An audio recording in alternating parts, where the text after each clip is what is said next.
नमस्कार साथियों, स्वागत है आप सभी का आपके अपने YouTube चैनल DS एकेडमी में। मैं डॉक्टर सुदेश कांतेजा आपके लिए लेकर चल रही हूँ टीजीटी पीजीटी हिंदी का संपूर्ण क्रैश कोर्स, वो भी निःशुल्क।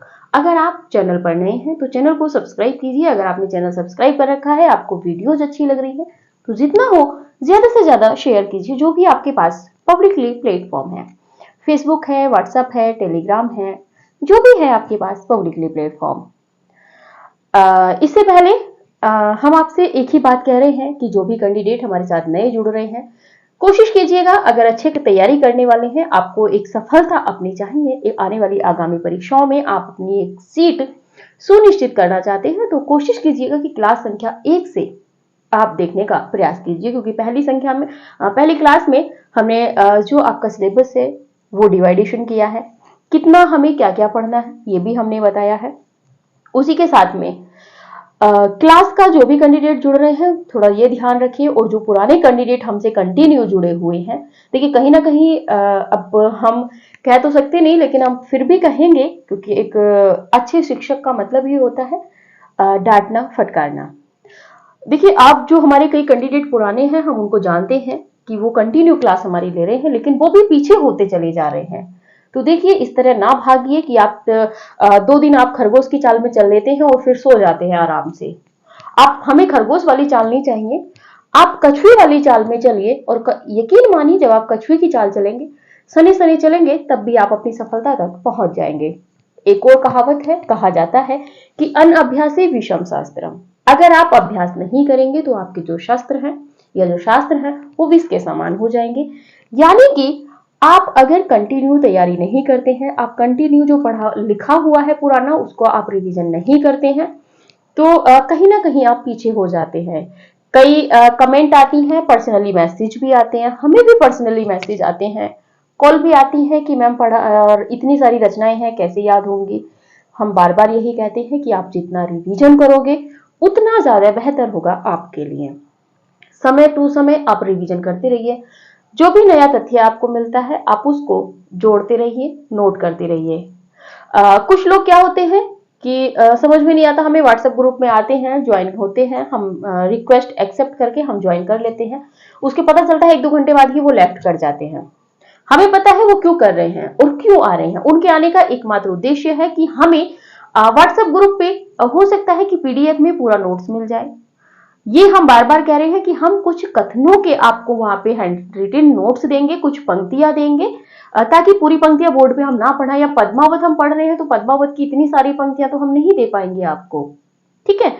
या पद्मावत के संबंध में जो आलोचकों द्वारा कहे गए कथन है वो सारे कथन भी हम आपको बोर्ड पे नहीं लिखा पाएंगे, तो उनको हम हस्तलिखित नोट्स में आपको व्हाट्सएप ग्रुप में देंगे, बस इतना ही है। और बीच बीच में हम नए नए तथ्य व्हाट्सएप ग्रुप में प्रेषित करते रहते हैं। आपको लग रहा है कि कुछ रचनाएं नहीं है, परीक्षा उपयोगी है, क्योंकि हम व्हाट्सएप ग्रुप में सिर्फ वही तथ्य साझा करते हैं जो परीक्षा उपयोगी होता है, ठीक है। तो स्वागत है उनका जो व्हाट्सएप ग्रुप में जुड़ना चाहते हैं, और उनका भी स्वागत है जो व्हाट्सएप ग्रुप को लेफ्ट करके जाते हैं। सभी का धन्यवाद है। चलिए बात कर रहे थे हम लोग पद्मावत में। इससे पहले पद्मावत की 2 क्लासें आ चुकी हैं, आज ये पद्मावत की तीसरी क्लास है। और अगर हम कथन आपको व्हाइट बोर्ड पे दें तो कम से कम ये पद्मावत ही आपको 10 क्लास में लेके जाएगी, ठीक है। ये तो आप समझ ही रहे होंगे, क्योंकि हम डीप पढ़ा रहे हैं आपको, सतही ज्ञान हमें नहीं देना है, फ्री दे रहे हैं। इसका मतलब ये नहीं है कि हम आपको पद्मावत बताएं किसकी, जायसी जी की, आगे हंसा वाली बता दें और चलते बने, ऐसा नहीं है। हम आपको इस परीक्षा उपयोगी पढ़ा रहे हैं, हम किसी के साथ में छल नहीं करना चाहते। तो जब हम छल नहीं कर रहे हैं, हम आपके लिए निरंतर मेहनत कर रहे हैं, तो आप भी हमारे लिए थोड़ा सा सहयोग कीजिए, जितना हो अपने दोस्तों को ग्रुप से जो आपका अपना चैनल है, आपका अपना परिवार है DS एकेडमी, उससे जोड़ने का प्रयास कीजिए ताकि वो भी अपनी तैयारी बेहतर कर सकें। इससे पहली वीडियो में चलिए बात करते हैं अपने तथ्य पे। सूफी काव्य धारा में पद्मावत जायसी जी की हम पढ़ रहे हैं। सर्वश्रेष्ठ कृति है पद्मावत। इसके विषय में पहली वीडियो में हमने देखा था कि पद्मावत का जो समय है कैसे है, क्या थोड़ी सी उसकी सारभूमि थी, ठीक है। इसके बाद में हम आगे बढ़े थे। इसके साथ ही इस उससे अगली वीडियो में हमने देखा था, जो इससे पिछली वीडियो आई थी, कि पद्मावत का कथा सार क्या था। हमने 10 से 15 मिनट में पूरी कहानी आपको पद्मावत की सुना दी थी। यकीनन आपको अगर वो कहानी याद रहेगी, अगर आपने स्किप करके नहीं देखी होगी तो आपको वो कहानी याद रह जाएगी और वहीं से आपके पूरे तथ्य कंठस्थ हो जाएंगे। चलिए आज बात करते हैं हम पद्मावत में कितने खंड थे, यानी कि जो अध्याय थे उनको खंड कहा गया है इसमें, और इसमें 57 खंड थे, 57 खंड हैं। और अगर उपसंहार को हम लगाते हैं जो लास्ट में परिशिष्ट से पहले दिया जाता है, यानी कि जो पूरी आपकी रचना है, ठीक है, उसका जो संक्षेपिका जो सार आप देते हैं उसको उपसंहार कहते हैं। यानी कि इसमें जो 57 खंड हैं उन 57 खंडों का एक एक खंड का मूल क्या है, मूलांश जो है, जो सारांश है, वो उपसंहार में दिया जाता है। तो उसको लगा के 58 हो जाते हैं। अगर 57 विकल्प में नहीं होता है तब आप 58 लगाएंगे, अन्यथा अगर 57 विकल्प में है तब आप 57 ही लगाएंगे, क्योंकि खंड जो है वो 57 ही है। ठीक है, आने वाली परीक्षाओं में हो सकता है कि एक्सपर्ट थोड़ा आगे बढ़ जाए, वो आपको भ्रमित करने के लिए 57 विकल्प में ही ना रखे और 58 रख दे, तो फिर आपको वहां पे 58 सही करना होगा। ठीक है, हम दोनों तरह से तथ्य फैक्ट आपको देते हुए चलते हैं। चलिए बात करते हैं पद्मावत जायसी जी की। इसमें पद्मावत में 57 खंड या अध्याय हैं। कितने हैं? तो 57। ठीक है, और जिनमें प्रमुख खंडों के शीर्षक निम्न है, हम बात करेंगे। और यहीं पर अगर इसमें 57 में उपसंहार अगर जोड़ देते हैं तो फिर इनकी कुल संख्या 58 हो जाती है।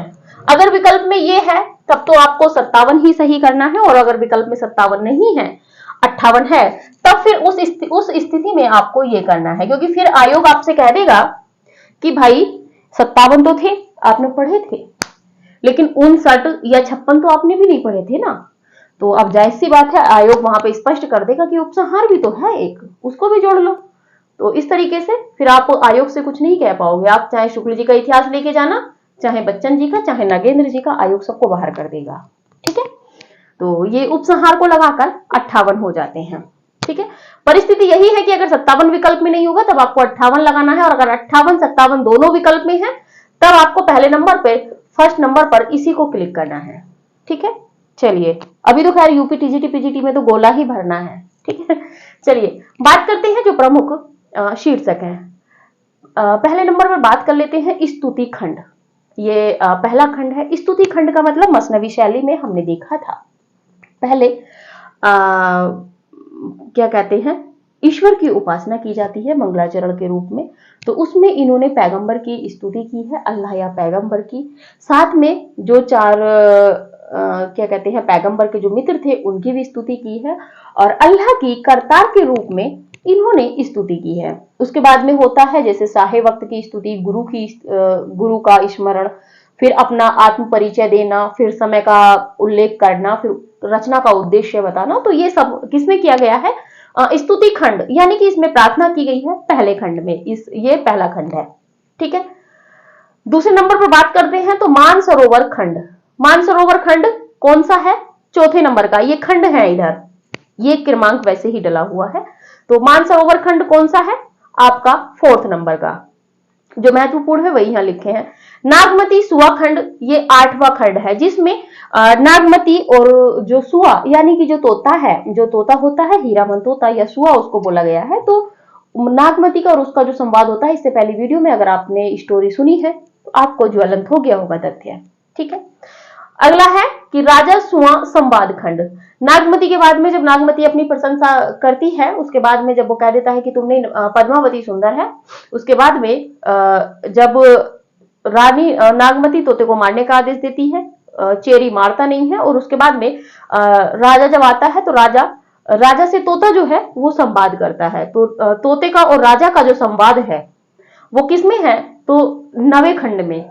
सीधा सीधा प्रश्न बन जाएगा कि राजा और तोते का जो संवाद किया गया है, जिसमें तोता राजा को नागमती के पद्मावती के विषय में बताता है, वो किस खंड में चित्रित है? यहां से भी प्रश्न बनता है, इसीलिए जो भूमिका रूप में हम बताते चल रहे हैं। बात करते हैं सिंहल द्वीप खंड। ये किसमें है? 16वां खंड है ये, सिंहल द्वीप खंड, जहां पर रत्नसेन जाता है 16,000 जोगियों के साथ पद्मावती से मिलने या पद्मावती को लेने के लिए। ठीक है, और पद्मावती यहाँ कोई और नहीं है, परमात्मा है। बात करते हैं पद्मावती वियोग खंड। पद्मावती वियोग खंड ये 19वां है। ये थोड़ा सा ही संवाद आता है उस समय जब पद्मावती के पिता युद्ध के लिए युद्ध जब होता है, शिव मंदिर में जब शिव पूजन करके वो चली जाती है, उसके बाद में थोड़ा सा विक्षोभ होता है। ठीक है, और आपको पता है जब प्रेमी प्रेमिका होते हैं तो उनका थोड़ा सा भी जो विक्षोभ होता है वो बहुत कष्टदायी होता है। ठीक है, चलिए आगे बात करते हैं रत्नसेन पद्मावती विवाह खंड। तो ये जो है रत्नसेन पद्मावती विवाह खंड जो है ये 26वां खंड है। पद्मावत में 26वां खंड क्या है, इसमें रत्नसेन और पद्मावती का विवाह वर्णन है। और वहीं पर 19 में क्या है, पद्मावती वियोग खंड है। पद्मावती का वियोग खंड जो रत्नसेन से होता है। आगे बात कर लेते हैं नागमती वियोग खंड। अब वहां पे तो राजा रत्नसेन पद्मावती से विवाह कर रहे हैं, अब बेचारी जो नागमती है वो विरह में जल रही हैं। तो इनका जो वियोग खंड है, और ये इसको मतलब वो जो आपके शुक्ल जी हैं, शुक्ल जी ने इसको मतलब कहा है कि एक अनुपम नीति है जो वियोग खंड है। ऐसा वियोग वर्णन देखने को नहीं मिलता जैसा नागमती का है। आपने भी पढ़ा होगा, हमने भी पढ़ा है। और इसमें जो वियोग वर्णन शुरू होता है, बता दें नागमती वियोग खंड, इसमें वियोग वर्णन जो शुरू होता है वो आषाढ़ माह से शुरू होता है। ठीक है, देखिए इस तरह के तथ्य क्या होता है कि हर तथ्य नहीं लिखा सकते, आप अपने से नोट कर लिया कीजिए। तो नागमती पद्मावत में नागमती वियोग खंड का जो वर्णन शुरू होता है 12 मासा का, इसमें 12 मासा शुरू होता है। किसका 12 मासा वियोग वर्णन करें या 12 मासा वर्णन। ठीक है, ये जो शुरू होता है ये आषाढ़ से ही शुरू होता है, आषाढ़ माह से। चढ़ा आषाढ़ गगन गन गाजा। ठीक है, तो तब से शुरू होता है कि आषाढ़ का महीना आ गया है और चढ़ा आषाढ़ गगन घन गाजा, यानी कि बारिश का महीना आने वाला है इसके बाद में। तो ये है इसका 12 मासा वर्णन। कहां से शुरू होता है, किस मास से शुरू होता है? पद्मावत में 12 मासा वर्णन किस माह से शुरू होता है? तो आषाढ़ माह से। और वहीं पर बीसल देवरासों में अगर बीसल देवरासों की बात करेंगे आप, तो वहां पे कार्तिक माह से शुरू होता है। ठीक है, दोनों को आप नोट कर लीजिएगा। बात करते हैं, अगला है नागमती संदेश खंड। ये कौन सा है? 31वां। 30 में नागमती वियोग में पड़ी हुई है राजा रत्नसेन के, और 31वें खंड में नागमती जो है संदेश भेजती है। किसके द्वारा? कोयल के, बाकी सभी चीजों के द्वारा, प्रकृति के द्वारा संदेश भेजती है। कोयल से कहती है कि मेरा नागमती आपके विरह में इतनी जल रही है कि उसके जलने के धुएं से हम काले पड़ गए हैं। इस तरीके से जाके राजा से कहना। तो ये जो है संदेश भेजने का वर्णन है। आगे बात कर लेते हैं, महत्वपूर्ण है नागमती पद्मावती विवाद खंड। ये किसमें है? 36 में। तो देखिए जब दो रानियां एक साथ रहेंगी तो विवाद तो होना स्वाभाविक है ना? तो वही इसमें भी हुआ है। तो नागमती पद्मावती विवाद खंड 36 में है। ठीक है, इसके बाद में है पद्मावती नागमती सती खंड। और जब ये राजा के शव पे, चिता पे जब ये सती होती हैं तो वो किसमें है? तो वो है 57वें खंड में, और ये ही अंतिम खंड है। 57वां खंड कहें या अंतिम खंड कहें। ठीक है, अंतिम खंड है। और ये है उपसंहार। उपसंहार का को लगाकर इसमें 58 खंड है। आप स्क्रीनशॉट लीजिए, फिर आगे बढ़ते हैं।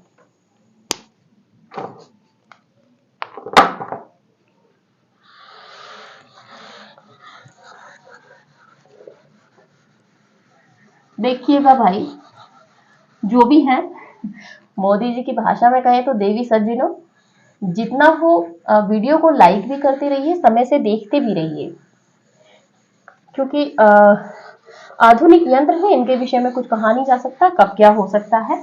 और अगर आप नोट्स बना रहे हो तो ज्यादा बेहतर है, क्योंकि कुछ लोग कहते हैं कि हम सुन के काम चला लें। भाई आपकी स्मृति अच्छी है तो आप चला सकते हो, उसमें कोई दो राय नहीं है।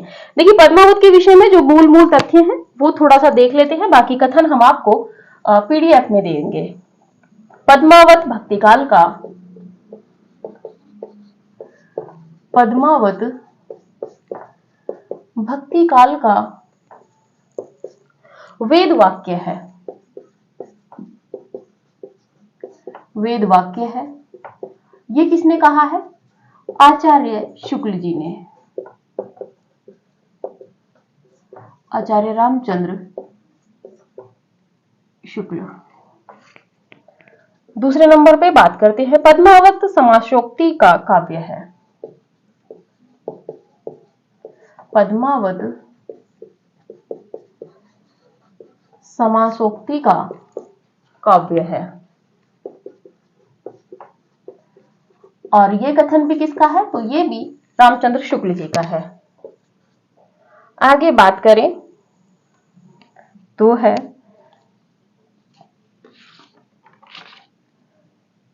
पद्मावत में प्रेम गाथा की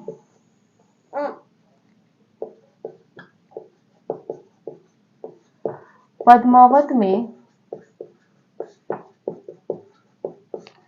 प्रेम गाथा की परंपरा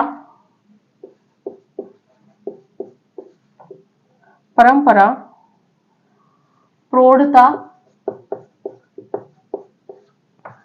को प्राप्त मिलती है।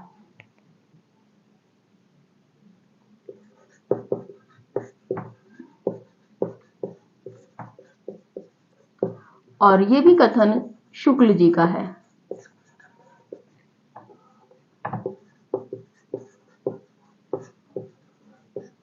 ठीक है,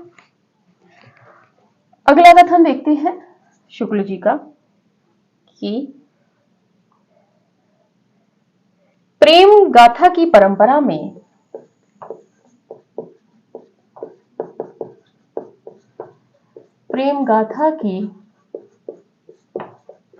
में पद्मावत सबसे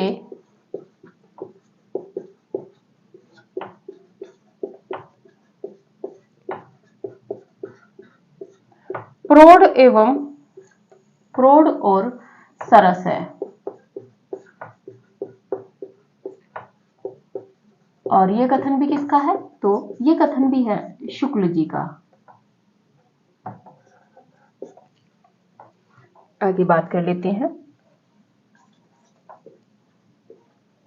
नागमती वियोग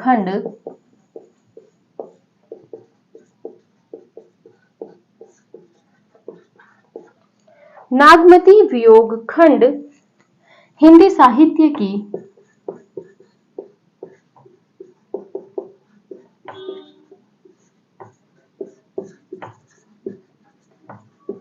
अनुपम निधि है।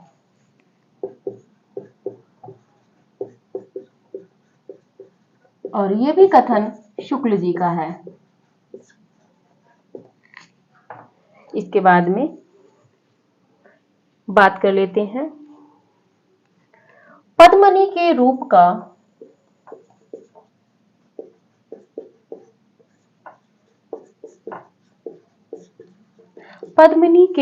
का जो वर्णन जायसी ने किया है वह पाठक को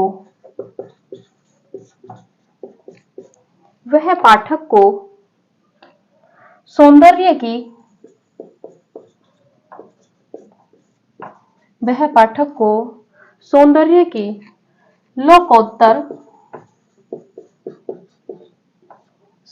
की लोकोत्तर भावना में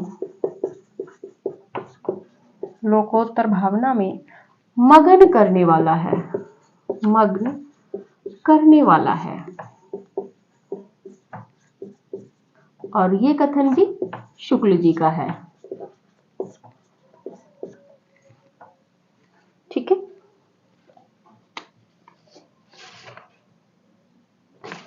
आगे बात कर लेते हैं हिंदू हृदय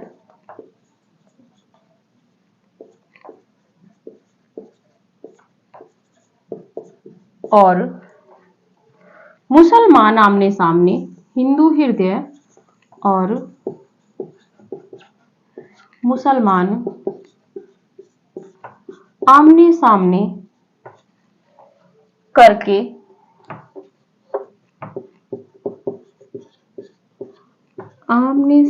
करके अजनबीपन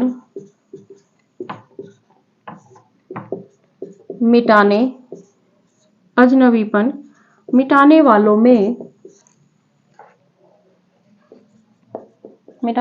में इन्हीं का नाम लेना पड़ेगा। और ये कथन किसका है?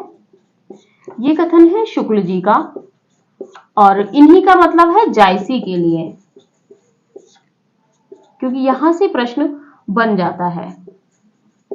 इतना ही कथन देगा कि हिंदू हृदय और मुसलमान आमने सामने करके अजनबीपन मिटाने वालों में इन्हीं का नाम लेना क्या कहते हैं, इन्हीं का नाम लेना पड़ेगा। और ये किसके विषय में कहा है, किसने कहा है, तो यहां से प्रश्न बन जाता है।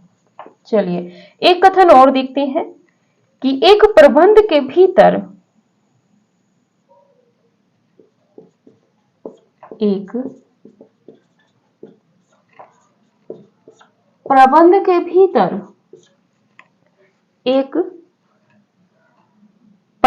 भीतर शुद्ध भाव यानी कि रति भाव के स्वरूप का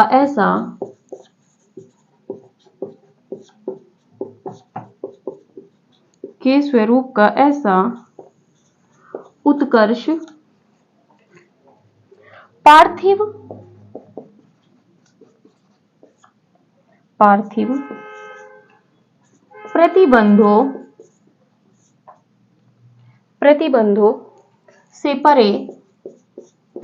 प्रतिबंधों से परे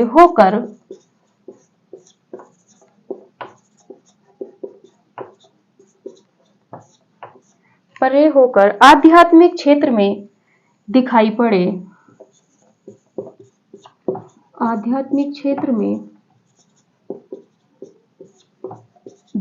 पड़े जायसी का यही लक्ष्य है।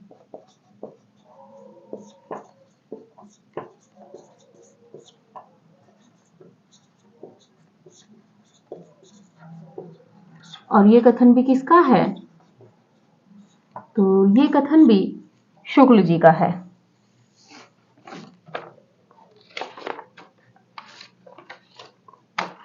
चलिए बात करते हैं तथ्य की। पहला है, आज हम इनको ही देखेंगे पूरी तरह से।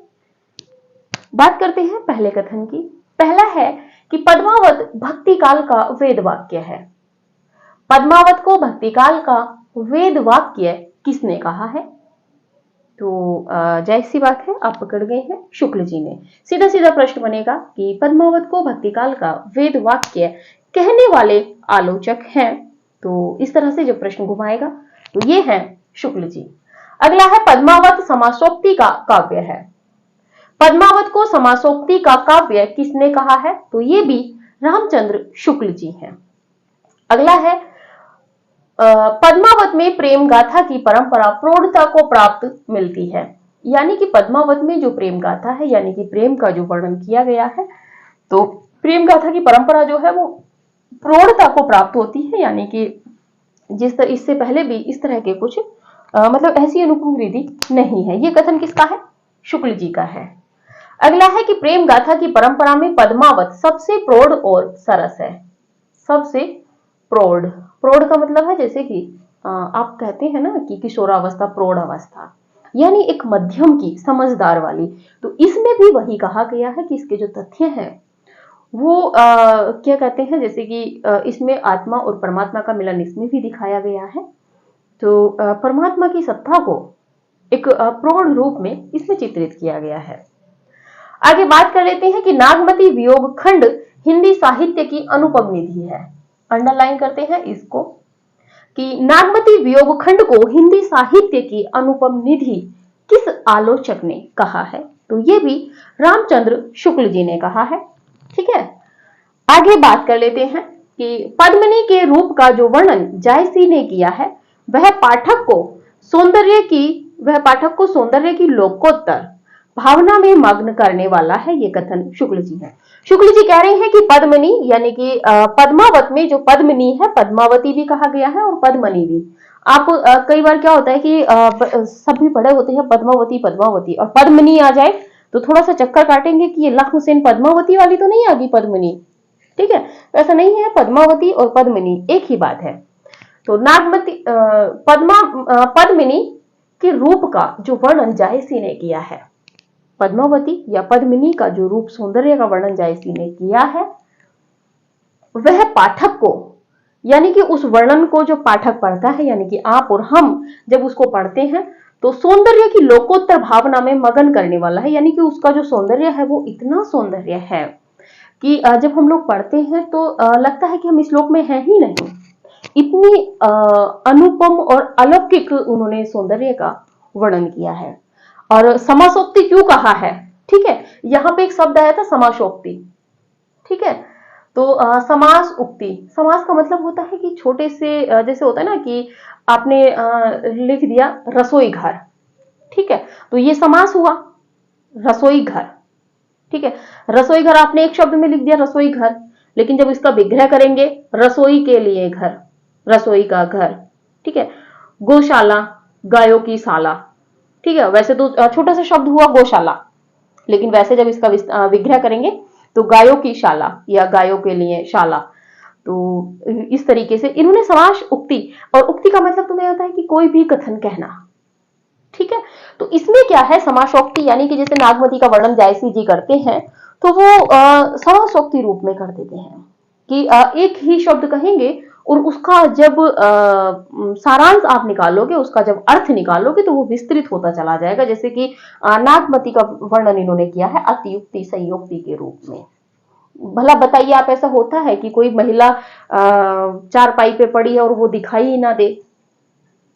ठीक है, तो इस तरह का वर्णन यहाँ पे है। तो यहाँ पर जबकि पद्मावती का जो वर्णन, पद्मिनी का जो वर्णन किया है, उसके सौंदर्य का इतना सुंदर वर्णन किया है कि वो पाठक जो है वो मगन हो जाता है उसमें। आगे देखते हैं कि हिंदू हृदय और मुसलमान आमने सामने करके अजनबीपन मिटाने वालों में इन्हीं का नाम लेना पड़ेगा। ये कथन भी शुक्ल जी का है। शुक्ल जी कह रहे हैं कि हिंदू हृदय यानी कि हिंदुओं का जो हृदय है और मुसलमान, जो मुसलमानों का हृदय है या मुसलमान, आमने सामने करके, इन दोनों को आमने सामने करके, यानी कि दोनों एक दूसरे के विरोधी माने जाते हैं, लेकिन जायसी जी ने दोनों को आमने सामने रखने का प्रयास किया है करके जो अजनबीपन है, वो चाहे संप्रदाय विशेष से हो, धर्म विशेष से हो या किन्हीं और कारणों से हो, तो अजनबीपन मिटाने वालों में इन्हीं का नाम लेना पड़ेगा। और इन्हीं के जगह प्रश्न कर देगा कि किसका नाम लेना पड़ेगा शुक्ल जी के अनुसार, किसके लिए ये कहा गया है? तो जायसी जी के लिए कहा गया है। ठीक है, शुक्ल जी के इस तरह से कथन आते हैं कि ये कथन किसके विषय में कहा है शुक्ल जी ने। यहाँ पे भी एक्सपर्ट दे देगा कि शुक्ल जी ने कहा है ये कथन, लेकिन किसके लिए कहा है? तो जायसी जी के लिए। ठीक है, आगे बात करते हैं कि एक प्रबंध के भीतर शुद्ध भाव यानी कि रति भाव के स्वरूप का ऐसा उत्कर्ष पार्थिव प्रतिबंधों से परे होकर आध्यात्मिक क्षेत्र में दिखाई पड़े, जायसी का यही लक्ष्य है। ये कथन भी शुक्ल जी का है। शुक्ल जी कह रहे हैं कि एक प्रबंध के भीतर, यानी कि जो आपकी पद्मावत है ये एक प्रबंधात्मक महाकाव्य है। ठीक है, प्रबंधात्मक महाकाव्य है और वो भी अवधी भाषा का प्रथम महाकाव्य है। तो एक प्रबंध के भीतर यानी कि पद्मावत के भीतर शुद्ध भाव है। कैसा? रति भाव, यानी कि प्रेम का भाव जो है वो रति का भाव है, के स्वरूप का ऐसा उत्कर्ष पार्थिव प्रतिबंधों से परे होकर आध्यात्मिक क्षेत्र में दिखाई पड़े, जायसी का यही लक्ष्य है। कैसा लक्ष्य है जायसी का? कि जो सांसारिक है या बाहरी दुनिया है उसमें ना दिखाई दे, आध्यात्मिक क्षेत्र में वो दिखाई पड़े। ठीक है, तो इस तरह का वर्णन जो है ये जायसी जी ने अपने पद्मावत में किया है। कुछ कथन पर आप पहले स्क्रीनशॉट लीजिए।